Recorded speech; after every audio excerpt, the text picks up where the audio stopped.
Welcome back. अभी हम ईद के ऊपर बात कर रहे थे, अब गुफ्तगू का सिलसिला आगे बढ़ाते हैं। एनी, आप तो बाहर भी बड़ा परफॉर्म किया आपने, शो के लिए जाती आती हैं, आप भी डेफिनेटली जाते हो। कोई ऐसा आपका कोई ऐसी परफॉर्मेंस, ऐसा गाना जिस पे आपको बहुत ज़्यादा दाद मिली हो और जो आप भूल ना पा रही हो आज तक? जहाँ तक हम जाते हैं और मैं समझती हूँ कि हमारी इतनी कम्युनिटी वहाँ पे होती है, हम कुछ भी करते हैं ना, इतनी दाद मिलती है क्योंकि वो लोग हम लोगों से इतना प्यार करते हैं, इंतज़ार कर रहे होते हैं। नहीं, कोई ना कोई एक शो ऐसा हो जाता है, एक परफॉर्मेंस ऐसी हो जाती है जो इंसान समझता है कि ये बेस्ट है। हर परफॉर्मेंस ही अल्लाह का शुक्र होता है कि इतनी बेस्ट होती है कि आपका दिल खुश हो जाता है और आपका दिल करता है जैसे जैसे आपको दाद मिल रही होती है ना, वैसे वैसे दिल कर रहा होता है कि आप परफॉर्म खुद ही करते जाएं, आप किसी और फनकार को आने ना दें स्टेज के ऊपर। ये हम लोगों की मजबूरी समझ लें, या आप इसको वो क्या कहते हैं, हमारे अंदर की जो एक चाहत, हाँ चाहत है कि वो है कि बस हम समझते हैं कि हमारी होती है। लेकिन वहाँ पे जो लोग रहते हैं ना, वो इतने हमारे पाकिस्तान को मिस कर रहे होते हैं ना। जब हम कोई ऐसी चीज़ गाते हैं ना, तो फिर तो आप समझ लीजिए कि वो वहाँ पे सख्ता सा तारी हो जाता है और लोग चाह रहे होते हैं कि आप रिपीट उसी को सुनाते चले जाएं। तो बहुत सारी ऐसे ईद पे कोई बाहर कहीं किसी शो की? सर, ये भी मैंने 10 अप्रैल को यूरोप से वापस आई हूँ, और जब ये दोबारा मसले मसाइल हुए तब हम लोग यूरोप में थे। तो अभी इंशाल्लाह ये बड़ी ईद के बाद हम फिर कनाडा हैं। अच्छा एनी, मुझे ना ये ओवरसीज़ पे एक बात याद आ गई। पंकज उधास की वो एक गज़ल है ना, जी बिल्कुल, चिट्ठी आई है, और उसने जज्बाती किया था, बल्कि सिर्फ ओवरसीज़ को नहीं, पूरी सारे दुनिया, जिन लोगों को लैंग्वेज समझ आए सारे जज्बाती हो गए। बिल्कुल ऐसे हमने कोई ऐसा कलाम सुनाए जो जहाँ पे आपने ओवरसीज़ को जज्बाती कर दिया हो? इस वक्त आप यकीन करेंगे कि ओवरसीज़ वाला अगर मेरे से पूछेंगे ना, तो मेरे इस वक्त माइंड में बिल्कुल नहीं आएगा, क्योंकि मैं इस वक्त बड़ी चुलबुली सी हुई बैठी हूँ। मेरी लाइफ का फर्स्ट एक्सपीरियंस था कि मैं इंग्लैंड में परफॉर्म करने गई थी। मेरे पास था चैरिटी शो, पैनी अपील के थ्रू था ये। मैं गई थी, मेरे यहाँ से फ़्लाइट थी 5 फरवरी को। मैंने तकरीबन 5 शो थे मेरे बुक हुए। तो मेरे लिए सबसे ज़्यादा ऑनर की बात ये थी कि वहाँ पर मैं थी और मेरे साथ भी मैं ही। अच्छा, मतलब कि मैं वन एंड ओनली, हाँ, सोलो आर्टिस्ट थी। और मेरे लिए सबसे ज़्यादा ऑनर की बात पता क्या थी? लोग वहाँ पे सिर्फ सबा बट को सुनने आए। वाह। और पूरा क्राउड था। क्या बात। मेरे लिए सिर्फ ये था कि वहाँ पर मुझे सुनने आए थे, और जितनी भी रूहानियत थी ना वाली वहाँ पे लोगों के अंदर, लोग एक अलग से ही मोहब्बत देते हैं जो आपको प्यार यहाँ से नहीं मिलता। वो आपको अलग से एक आपके अंदर रूहानियत खुद ही तारी हो जाती है। सामने वाला इतनी मोहब्बत देता है कि आप खुद भी कैफियत में होते हैं, सामने वाला भी कैफियत में। सोनिया, आप म्यूजिक सुनती हैं? कितना पसंद है? मुझे ना अब म्यूजिक मूड के हिसाब से पसंद है। अगर मैं सॉफ्ट सिर्फ ट्रैवल करते हुए सुनती हैं या वैसे भी? ट्रैवल करते हुए ज़्यादा सुनती हूँ। बुलेटिन चल रहा हो तो तब भी सुन लेती हूँ? नहीं, तब नहीं। अच्छा, जब नींद ना आ रही हो रात को तब भी सुन लेते हैं?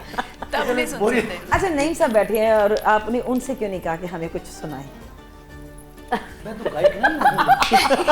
मैं इनका दिलदादा जरूर हूँ। जो दोनों उन्होंने कलाम पेश किया ना, उससे अजीब वाक़तन ये जो खिंचाव है ना, रूहानियत जो कैफियत तारी हुई है।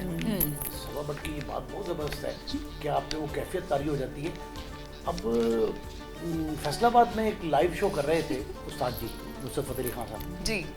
और था वो बिल्कुल, अब जगह कैसी है, इधर मस्जिद, इधर इमाम बारगाह, और दरमियान में एक शॉप के ऊपर रूफटॉप पे वो शो है, और शो उनसे 10 कदम के फासले पे घर भी था साहब का। वो शो कर रहे थे और शो में उन्होंने ये कहा, अभी नया नया शुरू हुआ था, और वो एक वो प्लेयर, कैसेट प्लेयर होता था, उसके लिए रिकॉर्डिंग होती थी वो ऊपर रूफटॉप पे। हम वहाँ मौजूद थे अमीनपुर बाज़ार में। वहाँ उन्होंने शो किया, और शो के बाद जब वो शो ख़त्म हुआ तो 2 अफराद मेरे साथ ही बैठे हुए, फर्शी नशिस्त, भाग के गए और उन्होंने कदमों पे बोसा दिया उस्ताद जी के। मैंने कहा पता नहीं क्या हुआ। उन्होंने कहा जी क्या हुआ? उसने कहा जी कि हमें ये महसूस हो रहा था विजदान में लगा उनको कि इनके अंदर कोई रूह है। वो बंदे बता रहे हैं। मैंने कहा पता नहीं, मेरे पास से उठ के भागे, पता नहीं क्या कुछ मसला हो गया। उसने कहा हमें ये महसूस हुआ कि ये जो शख्स पढ़ रहा है कलाम, मैंने कहा जी आपने इनको, कहते हमने कभी नहीं सुना, हमारे तो शॉप है साथ। तो ये आके हमने देखा, हमें महसूस हुआ कि इस शख्स में कोई ऐसी रूह आ गई है और जो ये बात कह रहा है वो हमारे दिल की बात है। अच्छा, आप गोरे हैं, उनको समझ तो नहीं आती नहीं होती। आती। लेकिन जब नुसरत फतेह अली खान साहब गाते थे हाँ। तो कैसे वो झूम रहे होते दीवाने थे उनके। दीवाने होते थे, क्योंकि उनके जो कलाम था, जो उसका जो म्यूजिक होता था, बिल्कुल। क्योंकि वो उसको उस वक्त हसार में लिया होता था। जो तसव्वुफ होता है ना, मार्फत होती है, उसका कोई मजहब नहीं, वो आज़ाद होती है। बिल्कुल। और जो चीज़ आज़ाद होती है ना, वो किसी पे भी तारी हो सकती है। खैर ये बड़ी खूबसूरत बात है। आप देखें स्पिरिचुअलिज्म में मज़हब से बालातर होकर लोग वहाँ पे इकट्ठे होते हैं। कोई हिंदू है, कोई ईसाई है, कोई मुसलमान है, उनको मज़हब से कोई गर्ज नहीं कोई होती। गर्ज चोई साहब, ये Spiritualism आपकी बात बढ़ रही है, ये जो वेल देने का तरीका है, पैसे लुटाने का, जिक्र ना करें। अच्छा सुनो, ये जो ईदी है ना, ईदी, ये उसकी सुपरलेटिव डिग्री है। वो कहते हैं कि यूरोप में अंग्रेजों ने, उन्होंने कहा ये नहीं पता क्या चीज़ है ये, उनसे पूछा लोगों ने भी ये क्या कर रहे हैं आप, क्यों फेंक रहे हैं? उसने कहा हमने तो इन लोगों को देख के और इसका कलाम सुन के कहा ये कुछ चीज़ ऐसी है। वो कहता है कि हमारे, अच्छा अब पाकिस्तानी जो हो सकते हैं कि वो पाकिस्तानी करेंसी दे रहे हो, अंग्रेज ने अपनी करेंसी जो है वो लुटानी शुरू कर दी उस्ताद जी पे। ये कैसी बात? उस्ताद जी भी समझदार थे ना। हाँ, उस्ताद जी। अब देखा, उन्हें ये पता नहीं है कि ये वेल क्या चीज है और क्यों हम दे रहे हैं, अकीदत क्या है।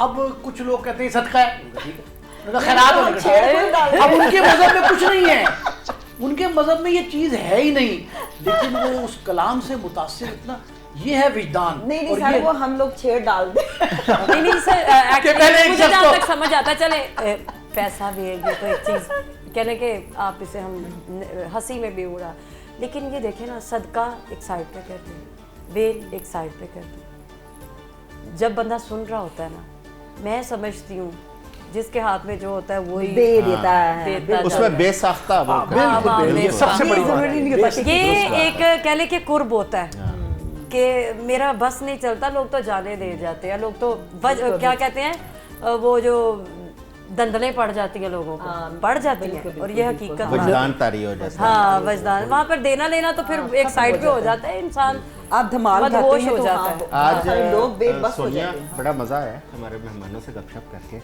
और ख़ासा टाइम हमने आप लोगों का लिया, लेकिन जाते जाते हम चाहेंगे कि आपसे जो हमने कहा था ना कि एक अपना बेहतरीन सा कोई हमें वो सुनाए, उसके बाद हम गुफ्तगू का सिलसिला फिर जारी रखेंगे, लेकिन पहले आपसे सुनेंगे। अच्छा, अभी हम लोग वैसे तो एंड की तरफ ही जा रहे हैं, तो अब एंड आपने कर ही दिया तो हम नहीं नहीं, अभी एंड नहीं है, अभी तो हम अभी आपको सुनाएंगे ना, अभी जाना है।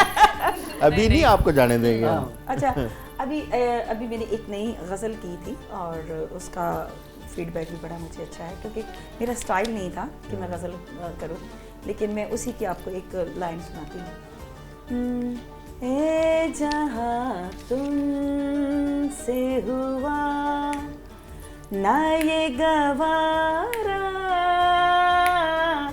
शायद ए जहाँ तुमसे हुआ ना ये गवारा,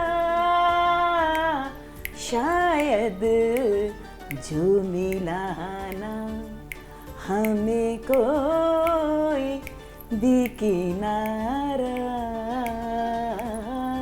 शायद ए जहाँ तुम से हुआ। बहुत खूब। क्योंकि मेरा जॉनरा नहीं है, मेरी, क्योंकि आजकल बताया ना कि मैं फोक करती हूँ, लेकिन मुझे सबसे बड़ी खुशी इस बात की हुई कि जब मैंने ये अपनी गज़ल की तो मुझे सबसे पहले सूर्या खानम जी की कॉल आई, फिर हमारी सबसे बड़े, जिनको हम समझते कि हमारी फिल्म इंडस्ट्री की दाई, बुरा ही ना मना जाए, खालिदाबाद डार साहब। अच्छा, डार साहब, खालिदाबाद डार हाँ, साहब डार की साहब कॉल क्या? आई मुझे, और उसके लेजेंड बाद- है डार साहब। क्योंकि उनके पास जितनी इंफॉर्मेशन है, जितनी उनके पास नॉलेज है ना, मैं समझती हूँ, क्योंकि हम जब थिएटर इकट्ठे किया करते थे तो डार साहब के सामने जब बड़ी बड़ी हीरोइनें उस वक्त की, उन्होंने वो टाइट्स वगैरह पहनी होती थी, तो डार साहब कहने लगे इधर आ नहीं राजस्थान वाले कपड़े पा के स्टेज पे आ जानी है। मतलब इतना वो कि उनको पता होता है कि भाई ये चीज़ कहाँ पहननी है, कहाँ नहीं पहननी है। यहाँ पे आपसे तुमने ये नहीं ठीक किया, मतलब फलां मुल्क में होती तो ये होना था, ये आपने ये नहीं किया, मतलब इतनी इंफॉर्मेशन है, हत्ता कि मियाँ बीवी के भी सारे मामलात उन्हीं को सुलझाने अच्छा, होते हैं। ये सिर्फ शोबिज नहीं, सहाफियों में बैठे हो, हमें लगता है कि ये सहाफी बहुत सहाफी बड़े हैं भी डॉक्टर हैं, साहब। हाँ जी। और उनकी बड़ी दोस्ती है सहाफियों के साथ, सबके हमारे साथ ना हाँ, सबके। सबके साथ, लेकिन है ना हाँ, उनके पास जितनी इंफॉर्मेशन है, मैं information, समझती बड़ा हूँ इल्म है। किसी के पास नहीं है। हम लोग जहाँ कहीं भी जाते हैं ना, और हम लोग किसी एक ऐसी जगह पे गए, वहाँ पे एक बर्थडे थी और सर ने सारा इंतज़ाम किया हुआ था, तो हम लोगों को नहीं पता था कि सर वहाँ पे मौजूद होंगे। तो जब हम गए तो अचानक तो वहाँ पे मुझे देखा, तो मैं भाग के ज़ाहिर गई, हमारे पुराने कुलीग हैं, हमारे सारे उस्ताद लोगों में से। तो अब सबके बीच में बैठ के वो कोक का बड़ा मालिक था जिसकी बर्थडे थी, तो अब तारीफ़ क्या कर रहे हैं, ये वो फल है, मेरे बारे में मुझे क्या, तो ये वो फल है जिस पे कोई दाग नहीं है, वरना तो लोग दरवाजे खटखटा के पूछते हैं कि कोई रह तो नहीं गया। मतलब इस तरह की बात खुले कर देते हैं यार। मैं उसकी उनकी बात सुन के मैं खुद शर्मिंदा हो गई, मैंने कहा यार ये क्या बात कर दी। बड़ी बात होती है कि आपके बड़े जो हैं आप एक्नॉलेज करें। अच्छा जी, जेलसी का आंसर क्यों आ गया खवातीन में? सर इसलिए कि मैं, लेकिन बड़े बुजुर्गों की मैंने सुना है, देखिए जेलसी तो हर किसी में होती है, बहन भाइयों में भी होती है, सब में होती है, लेकिन मेरे जो बड़े कहते हैं जब आपका कोई नाम बनता है ना, तभी दूसरे जेलस होते हैं। जब आप कोई चीज़ होते हैं, और कुछ नहीं है तो कोई आपसे क्यों जेलस होगा? जब आप कुछ है ना, बर्दाश्त कोई का सलाहियत अल्लाह ताला ने दी दी होगी होती है तो तो कोई कोई बंदा आपसे उससे jealous जेलस होगा। बर्दाश्त तो मेरा ख्याल नहीं, मुझे लगता है जेलसी जो है ना तब आप में आती है जब आप कॉन्फिडेंस में नहीं होते। नहीं। जब आप में कॉन्फिडेंस होता है ना, फिर आप इर्द गिर्द नहीं रहते, आप अपने फोकस पे होते हैं। अरे क्योंकि बेनजीर भुट्टो के मैंने एक दफ़ा एक ये देख रही थी वीडियो, यूज स्क्रॉल कर रही थी, तो वो कहती थी हमेशा शो ऑफ वो लोग करते हैं जिनके पास कुछ नहीं होता, महंगा खाना पेश करते हैं, महंगे कपड़े दिखाते हैं, जिनके पास कॉन्फिडेंस होता है ना उनको उनकी इनकी इधर जरूरत उधर नहीं नजर होती। नहीं जाती, और कॉन्फिडेंस मोहतरमा होना इसकी ज़्यादा बहुत ज़रूरी। जो है ना खासी इस बात की पब्लिसिटी करती है। और बहुत जो ज़्यादा। कॉन्फिडेंस है ना, वो ना आपके इर्द गिर्द जेलसी आने देता है, ना तकब्बुर आने देता है। जेलसी तो हर एक और में है। नहीं वो तो हर सगे- एक में सगे नहीं बहन होती, भाइयों में होती है। मेरी हर बंदा एक जैसा नहीं आप होता इस ना। बात से इत्तेफाक नहीं करते कि सगे बहन कंपटीशन भाइयों में और होती चीज है, हर लेकिन चीज़ जेलसी में, और हर चीज है। चीज़ में। जेलसी तो आप जल भूनकर किसी पे बेजा तनकीद कर दें, ये जेलसी। आपके अपने जो सगे बहन भाई होंगे ना, वो भी आपको देख के कभी भी, वो ऊपर से आपको लगेगा कि खुश हो रहे हैं, लेकिन अंदर से एक इंसान के अंदर होता है, ये आप किसी के बारे में भी नहीं कह सकते। मुझे कोई भी इंसान आप दिखाएं, मैं इसलिए नहीं, जो आली जर्फ होते हैं वो नहीं जेलस नहीं होते। नहीं नहीं नहीं, आला ज़र्फ होना अलग बात है, वो दरवेश jealous नहीं होते। होना- आप सिर्फ दरवेश जो होंगे, वो जो जिन्होंने अल्लाह के साथ लो लगाई हुई है ना, वो उनमें शायद फिर ये बात वही ना, एक हाँ, बंदे की अपनी वरना भी तो कोई- struggle कोई होती है ना। इंसान ऐसा नहीं। आपको अपनी स्ट्रगल पे बिलीव होता है, आपको अपने अंदर जो एबिलिटीज होती हैं, आपके अंदर करैक्टरिस्टिक्स होती हैं, उन पे भी तो एक बिलीव होता है ना, जो अल्लाह अरे ताला ने वो तो आपके हर अंदर। कोई मेहनत करता है, अपने लिए करता है, किसी के लिए नहीं करता। बात वो आप हो रही अगर jealousy। किसी की कोई चीज़ छीन भी लेते हैं तब भी आपको अल्लाह ने देना है। अगर आप किसी को डोनेट कर देते हैं अपनी कोई खुशी, तब भी आपको अल्लाह ने देना है। जब आपका बिलीव पुख्ता होता है, तो मुझे लगता है कि जेलसी बहुत छोटी सी चीज़ है, ये बहुत दूर रह जाती है। वो बेचारे दोनों चुप हो गए कि बात असल होती है, नहीं, वो खामोश तारीफ कर रहे हैं इनकी, खामोश तारीफ है। होती है। आप अच्छी लग रही हैं तो डेफिनेटली आपके जितने कुलीग हैं उनको भी, और आज बड़ी जानी लग रही है, मेकअप वाले ने बहुत अच्छे चंगा कर सर दिया। आपको क्या लगता है, औरतों में जेलसी ज़्यादा होती है? औरतों में मर्दों ज्यादा है। हाँ यस, मैंने तो इसीलिए सवाल अब ये सर मैं किया। आपको एक बात बताऊं, अगर आप ये बात करते हैं ना, मैं समझती हूँ एनी जी, औरतों की जो जेलसी है ना, वो जाहिर हो जाती है, मर्द ज़्यादा जेलस होते हैं। चलो शुक्र है, मान ली तो सही, मान ली तो हाँ, सही, yes, दरवेशी ये निकली तो क्योंकि निकली। औरतों की बड़बोली- जो है ना, बड़बोली है, औरतों हाँ। की जाहिर हो जाती है ना, बड़बोली है ना, तो मर्द जो है वो समझ जाए ना अंदर ही अंदर, फिर वो एक बहुत बड़ी चीज है। कुन्ने कुन्ने ज्यादा होते हैं। अच्छा, जो हम जाहिर हो जाते हैं ना, मेरा ख्याल है कि हम बहुत अच्छे हैं। हाँ, हम जाहिर हो अपने- जाना, हाँ। अपने अंदर चीजें अच्छा, छुपा मुझे के लगता नहीं है जब रखते। आपके यहाँ सारा फोकस आपकी अपनी जात पे हो ना, कंसंट्रेशन हाँ, आपके फिर अपने नहीं गोल्स होता। पे हो, तो फिर मेरा नहीं ख्याल कि आपके पास किसी से जेलस होने का टाइम होता है। सोनिया, या दुनिया में आप बहुत कुछ कर रहे हो, आप अच्छा डेली अच्छे से अच्छा खा भी रहे हो, पहन भी रहे हो, आप दुनिया में नजर भी आ रहे हो, लेकिन जब आप कहीं भी देख रहे होगे ना अपने किसी कुलीग को भी, तो भी वो फलां जगह पे, आपके दिल में था मैं भी, चाहे आप उस जगह पे 50 करोड़ दफा जा चुके हो, फिर भी आपको लगता है नहीं यार मैं क्यों नहीं गई, ये मुझे क्यों नहीं जाना चाहिए। ये होता है, ये आप कोई भी वैसे मुझे आज तक नहीं हुआ, वो होता वो हर होगा इंसान मे के भी साथ आगे चल के अपनी मुझे भी अपनी हो जाए सर, हो जाए मुझे भी। ये होता है, ये जनरल चीज है, ये इसमें किसी का सोनिया बस क्यों नहीं ना चलता। ये रैपिड फायर शुरू किया जाए। एक ये छोटी हमारा सी- सेगमेंट है छोटी सी प्रोग्राम का। हमारी एक गेम है, तो मेरा ख्याल है कि हम इस पे जरा मेहमानों को थोड़ा अब हमारा इम्तिहान लेना चाह रहे हैं। नहीं नहीं, ये छोटे छोटे क्वेश्चन पूछेंगे So- आपकी पसंद से रिलेटेड, आपको क्या अच्छा लगता है। ओके, इतना कुछ तो हम बता चुके हैं।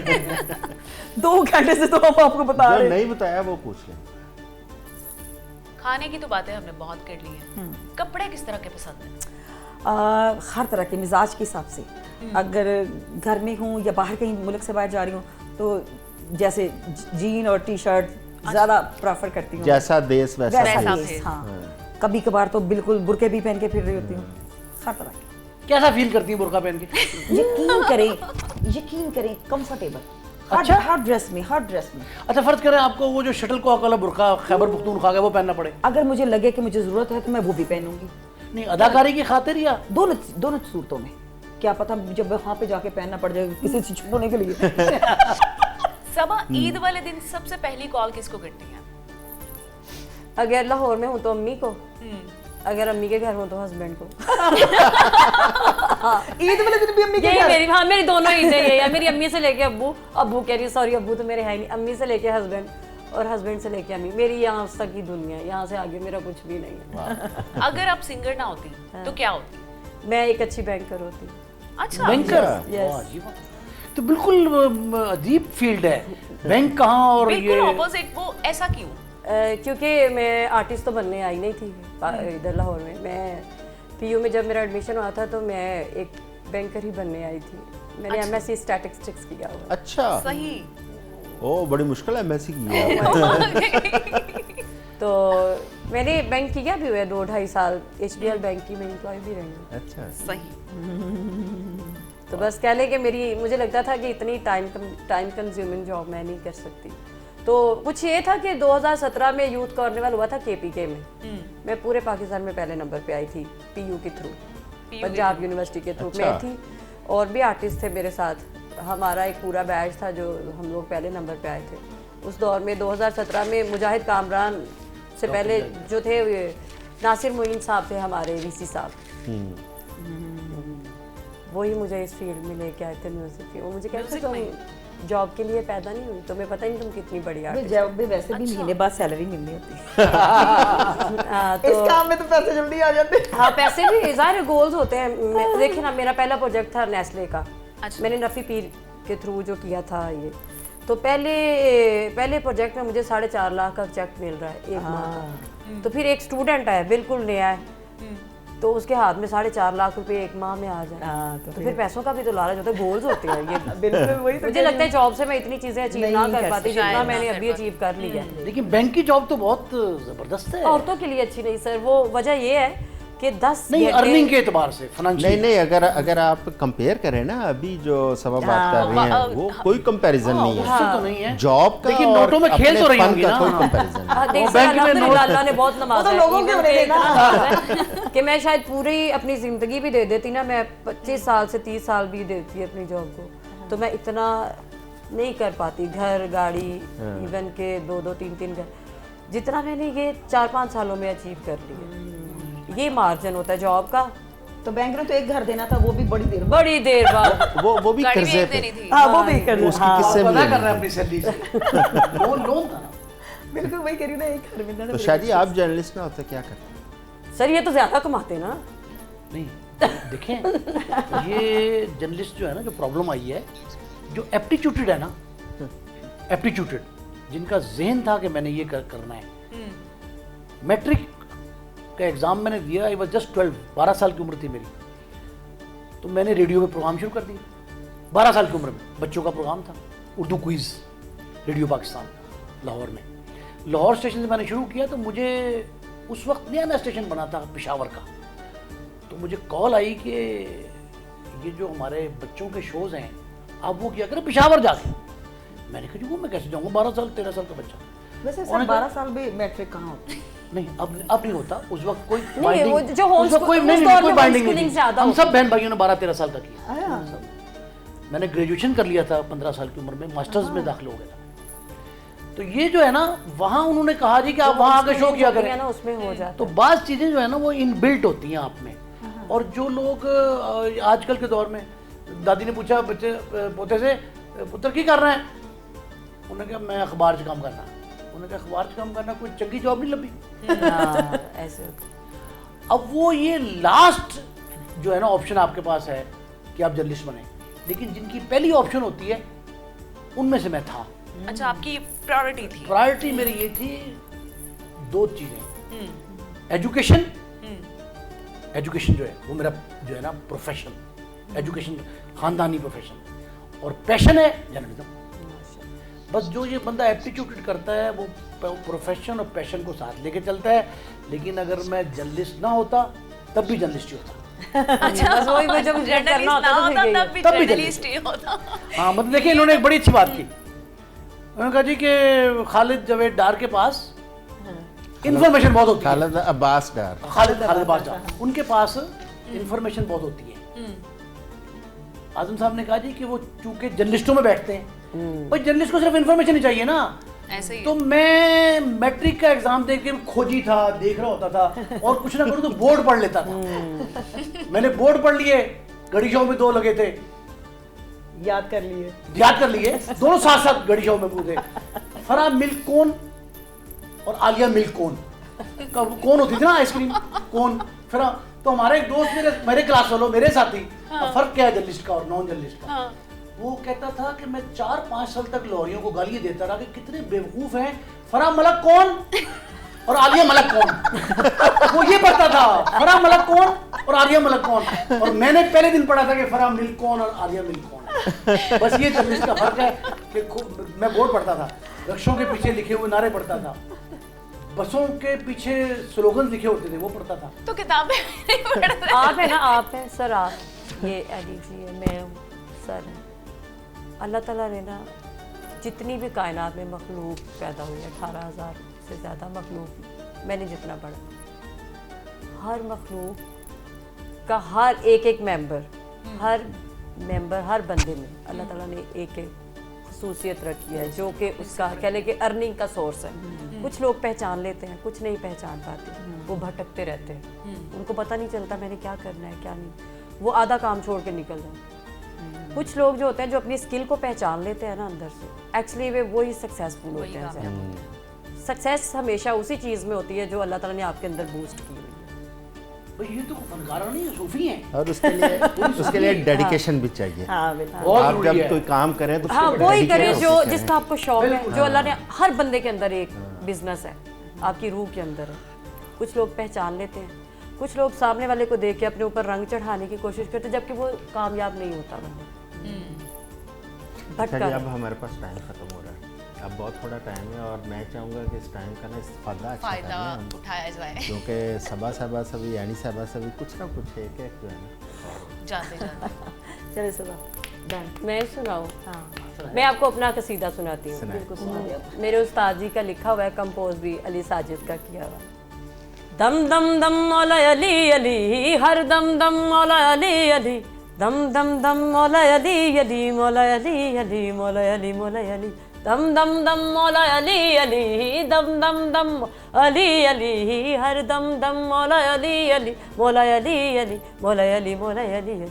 हैदर वर्गा पीर न कोई, मिलदी जिस दी नज़ीर न कोई, बाबे शिकन हैदर जमम, हैदर ते हर अता ख़त्म, दम दम दम मौला अली अली, हर दम दम मौला अली अली, दम दम दम मौला अली अली, मौला अली अली, मौला अली मौला अली अली। क्या बात है, क्या बात है। बहुत आला, खूबसूरत। बहुत आला। अब हम इजाज़त ले लो। अच्छा एक चीज़ बताएं, आप क्योंकि पंजाब यूनिवर्सिटी से आपने तो स्टैटिक्स में किया ना मास्टर, तो वहाँ पे म्यूजिक का पूरा एक डिपार्टमेंट भी तो बना था ना पंजाब मैं यूनिवर्सिटी तो में? वहीं से निकली हूँ, अच्छा। STC से निकली हूँ। हाँ, मेरे पहले गवर्नमेंट कॉलेज ने भी बनाया था। हाँ, student government teacher college. Centre जो है Basically तो- उसका सबसे अहम मरकज यही था। हाँ, STC, अच्छा, ये गिल साहब होते थे तब। अच्छा यानी ये जो हमारे तलीमी इदारों ने बनाए म्यूज़िक के अंदर, ये ज़्यादा इफ़ेक्टिव है या हमारा जो कन्वेंशनल तरीका है कि उस्ताद से सीख के वो ज़्यादा इफेक्टिव है। देखिए जहाँ पे भी टीचर जैसे अभी हाँ जो म्यूजिक अकेडमीज बन गई, बिल्कुल। एक वो भी हाँ, तो एक म्यूजिक academies अकेडमीज भी भी बन गई ना। देखिए सिखाने के लिए मैं सब कैसे समझती हूँ कि उस्ताद जो होते हैं ना वो कहीं भी हों, सिखाने वाला होना चाहिए। सीखने के लिए जो बच्चे आते हैं उनको तो नहीं पता ना कि हम क्या सीख रहे हैं या हमें कौन सिखाएगा, किस तरीके से सिखाएगा। अब आप बहुत सारे अलहमरा में चले जाएं, बच्चे बेचारे सुबह गिटार लेके बैठे हुए हैं और सुबह सुबह पहुंचे होते हैं, सारा सारा दिन भी वहाँ पे ज़ाया कर रहे होते हैं, लेकिन वहाँ पे एक माहौल जो आपने उनको देना है वो तो आपने उस्ताद ने बताना उनको। तो मेरा ख्याल है कि जो यहाँ पे सीख रहे हैं या वहाँ पे सीख रहे हैं, सिखाने के लिए बस उस्ताद होना चाहिए। हमारे जो कॉलेजों में यूनिवर्सिटीज़ के अंदर जो इस तरह म्यूज़िक के डिपार्टमेंट बने ना, वहाँ पे टीचर तो उन्होंने अच्छे दिए, लेकिन वहाँ पे इस किस्म के कोई लेजेंड्स या ऐसा माहौल नहीं था जो जिनको जैसे वहाँ हमारे बहुत पे सारे चैनल हैं, इनवाइट किया जाए। मुझे बहुत ज़्यादा मेरा एक्सपीरियंस तो नहीं रहा। मैं बेसिकली एक सिंगर से पहले एक नात खां थी। अच्छा। हाँ, मैं स्कूल कॉलेज यूनिवर्सिटी में नात, सुफियाना कलाम, कलाम इकबाल बहुत ज़्यादा होता था मैं पढ़ के, और मैं कभी सेकंड पोजीशन पे तो मैं कभी आई नहीं थी। मैं समझती हूँ कि जो स्कूलिंग के थ्रू आर्टिस्ट आते हैं ना वो प्योर आर्टिस्ट होते हैं। वो वजह ये उनको मैनर्स भी पता होते हैं, उनको इतना पता होता है कि मेरा एक लबो लहजा और एक मेरा दायरा एज एन टीचर से जिससे ये कह रही है कि एक टीचर होना चाहिए। उसको हम दूसरा इस तरह कह लें कि इसके फन के साथ साथ एजुकेशन की इम्पोर्टेंस बहुत ज़्यादा मैनर्स है। बहुत ज़रूरी है। हाँ, क्योंकि education जैसे ये साथ हो हमारी तो- फील्ड है ना, इस फील्ड में बहुत सारे ऐसे लोग हैं जिनके पास फन तो है, मैनर्स नहीं है, और वो ना मैनर्स होने की तालीम वजह से की कमी आ जाती है हमारे आगे। शोबे को भी खराब करते हैं। और उनके अरे लिए बहुत सारे मैंने देखे हैं जो कह रही है जी हम MA इंग्लिश है और म्यूज़िक है, लेकिन जब आप उनको स्टेज पे खड़े होकर देखते हैं कि वो लाइव परफॉर्मेंस कर रहे हैं तो वो नहीं कर पाती। वो मेरे नहीं ख्याल कि फिर वो कहाँ पे कॉन्फिडेंस नहीं होगा। तालीम ज़्यादा अहम है इस शोबे में या तरबियत? देखिए तरबियत तो चाहे उनको घर की चले आज बड़ा बहुत मज़ा आया आज का शो का, और हम सब लोगों ने बड़ा एंजॉय किया। हमारी एक साथी वो चली गई अमृत शेख, उन्होंने भी बहुत अच्छी बातें की। तो मेरा ख्याल है सोनिया अब क्योंकि वक्त ख़त्म होने जा रहा है तो मेहमानों का शुक्रिया भी अदा करते हैं, और मैं चाहूँगा कि जाते जाते ना एनी साहिबा का एक कलाम हो जाए और उसी पे हम इख्तिताम करें। हम अपने नाजरीन के मशकूर हैं कि उन्होंने हमारा प्रोग्राम देखा, और उसके साथ साथ अपने मेहमानों के तो आज हद मशकूर हैं। यानी तारा साहबा आपका बहुत शुक्रिया, सबा भट्ट साहबा आपका शुक्रिया, नईम मुस्तफा साहब आपका शुक्रिया, ईद वाले दिन आपने टाइम दिया, आप फैमिली को छोड़ के आए, बहुत शुक्रिया। सोनिया आपका भी बहुत शुक्रिया, क्योंकि आपका आपस में दोनों शुक्रिया अदा कर रहे हैं।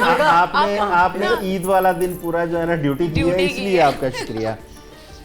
बहुत अच्छा हो गया, हम सब सोने वाले हो गए हैं। अब हम चाहेंगे कि आपसे जरा कलाम, और वो कलाम जो आप समझती हैं कि पसंदीदा तरीन है और सबसे ज़्यादा पजीराई हुई, दाद मिली आपको उस पर। मेरी जुगनी दे तागे बगे जुगनी आंदे मुंह फब्बे जिन्नू सट इशक दी लगे, फिर मेरे आ जुगनी कहंदी आ जड़ा नाम अली दा नाम साईं दा, जड़ी हरदम रब रब कहंदी आ।